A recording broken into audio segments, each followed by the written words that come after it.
Hey guys, welcome back to another video over here on the Chinese Zodiac and Horoscopes. Today we're going to be doing a reading for you guys born in the year of the rabbit. So welcome back all my bunny buddies. How are we doing this week? Let's find out, shall we? As we shuffle these cards up and down, move them all around, move them about, here, there and everywhere, and pick out 3 cards for you guys.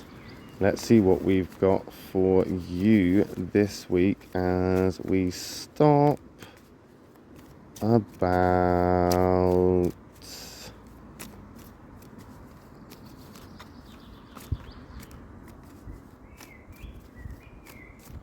there. And we take that one from the bottom, we take that one from the middle, we take that one from the top. What have we got? Okay, so we've got white and 2 blacks there. That white to start us off with, but we are moving into this negative place. I would say let's not be too pessimistic about this, because black isn't always an attack and white isn't always all right. But we do need to see that compatibility on the cards as we flip them over. So let's have a little look to see what we've got. The first card then we have is that white ox. Now both the ox and the rabbit are reserved and shy. It's also a thinking card, and you started to think about things and you started to realize that there isn't a lot of magic going on in your life right now. There isn't a lot going on. It's not necessarily a bad thing, but it is a penny dropping moment where you've gone, I see, maybe this isn't quite as I expected or as I both thought it would be. Unfortunately, yet again, it does appear that you're thinking about these things, but you're not necessarily doing much about it. It's almost like you're playing a waiting game. You're almost waiting things out, and again, waiting for a bus that's not going to come. You're waiting for a bus at a train station. That's the reality of it. And I think you know this. It's just you're trying to be too polite, or you're being too naive, too nice to yourself. Like, oh no, don't be silly, don't be silly. Everything's fine, everything's okay. Like, you're being a bit aloof with it because you love the idea of ease and luxury. You like the idea of everything falling into place as it should and it all being working out as it's supposed to in a magical fairy tale way. But you need to come to terms with the fact that your magical fairy tale way does not necessarily guarantee you a happy ending. And there is no happy ending with the ox, and this is why this ox is taking great pride in standing in the way and saying, it's time for you to be a little bit realistic. It's time for you to actually consider things and consider it carefully, consider it properly, consider it, in a way that will get meaningful results. Will actually get some kind of good return. It's not like it's here to offend you. It's not like it's here to try and hurt you. It's not like it's here to attack you. It's just you aren't used to being in this position where you're stuck between a rock and a hard place. And instead of moving out the way of the rock and the hard place, you've decided to try and put cushions around you to try and help that kind of uncomfortability, instead of just moving on from this. Again, we're in that place of ignorance. We're in that place of, what am I doing here? Oh, well, I'll just stay here. So you know full well there is no magic here, but yet you're still trying to pull that metaphorical rabbit out of the hat. And I just don't think it's worth your time here.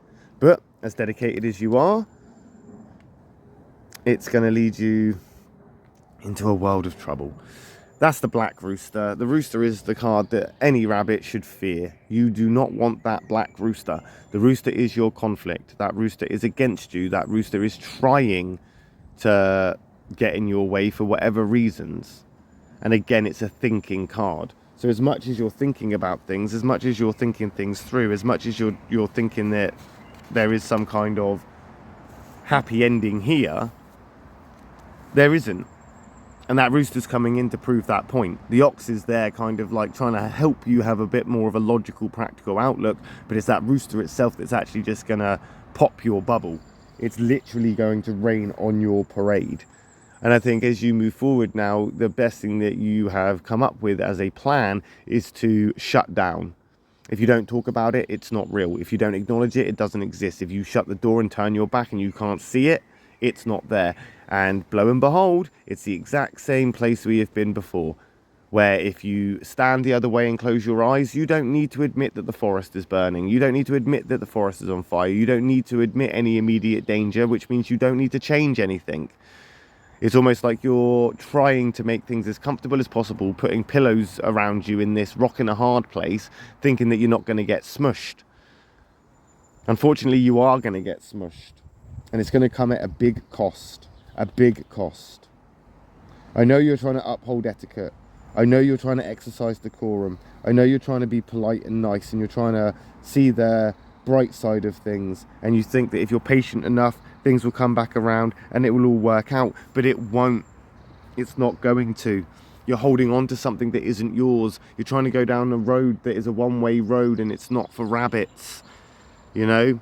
You're basically jumping off a cliff thinking you're going to fly. Rabbits can't fly. You're not flying. You're hitting the floor hard and fast in a very disappointing way. And it will be, because your expectations is like you're going to be at the altar and they're going to turn up and you're going to get happily married and live happily ever after, when in reality you're not even engaged.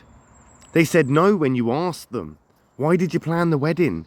Why are you here in the church? Why are you stood here waiting with all your friends and family in the vicar?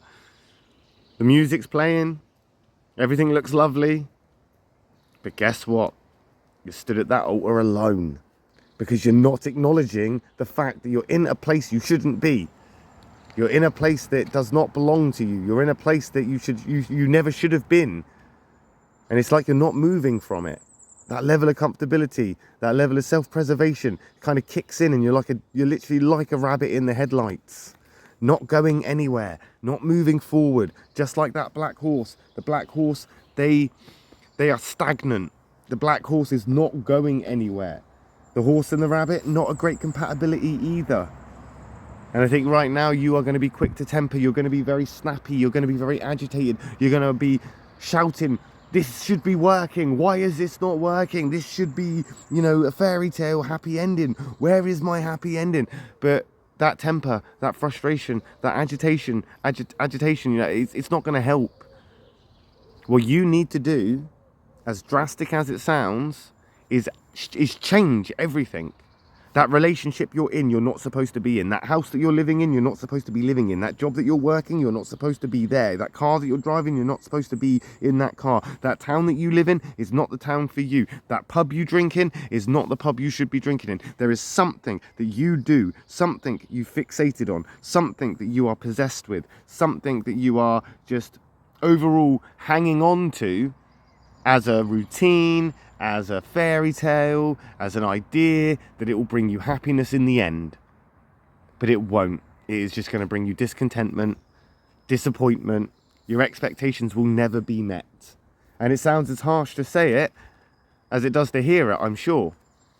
Because nobody wants to hear like they've made mistakes. And I'm not going to sit here and say that every single rabbit in the entire world, or, you know, the rabbits watching these videos, not all of you are going to be going through a similar thing. But if you think hard enough, you'll know exactly what it is. You'll know what you're holding on to, which doesn't belong to you.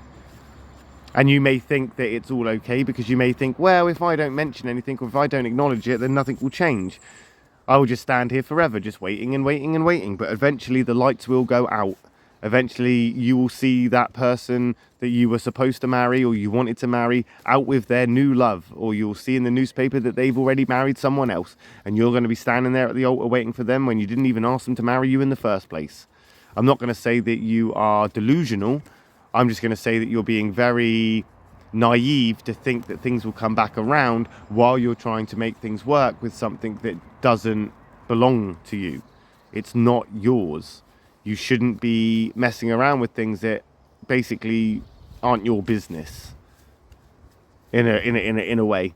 And until we can move on from this, until you can realize that that job you're in is a dead-end job, or that relationship that you're trying to make work is not going anywhere, until you realize that that one thing in your life is the anchor that is keeping you in this place, and you cut yourself free from that, you are going to be here for a while longer, I fear.